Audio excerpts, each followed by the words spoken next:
Everybody loves something for nothing. And with property, you can do that.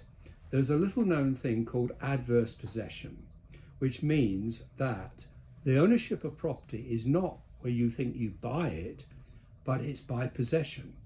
The only person who owns property in this country is the king.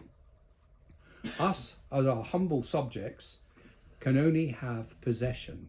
So when people think they've got freehold or leasehold title to property, all they've got is a right to the possession of that property. That lays open to the fact that you cannot steal land. Land is available to take, but only if it's been abandoned. So if the property's been abandoned, then you can take it over. A lot of people think this is criminal. It's not.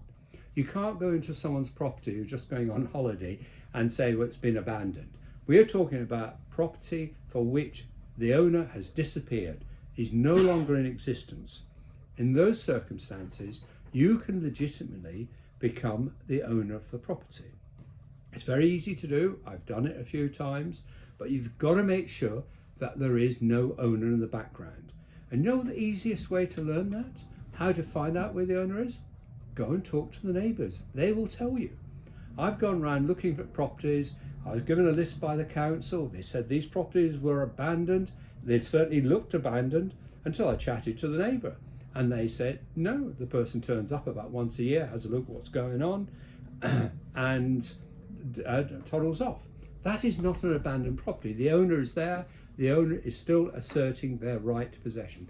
We're talking about properties where no one is interested in the property, and they're often concealed in plain sight. It's just a crumbling property where no one realizes that it's been left empty. Same applies to land. I'm so jealous of someone who took a piece of land next to my property, and the reason I discovered this is because he had taken it on previously. I wanted to get an exit through their land and discovered that they'd got adverse possession to it.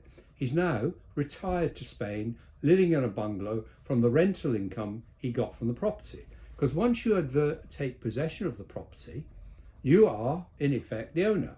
And only someone who's got longer possession can do anything about it. After 10 years, you go to the land registry and register the property and even raise a mortgage on it. Wouldn't that be good? So, adverse possession is one. Another way of doing it is how to get a property for £1. That is what's sometimes referred to as lease options, though I hate that term, lease option, because it confuses the matter. What you do is take the property from someone who cannot afford to maintain it and agree to pay for it later. That's the option, agreeing to pay for it later. But keep all this terminology away.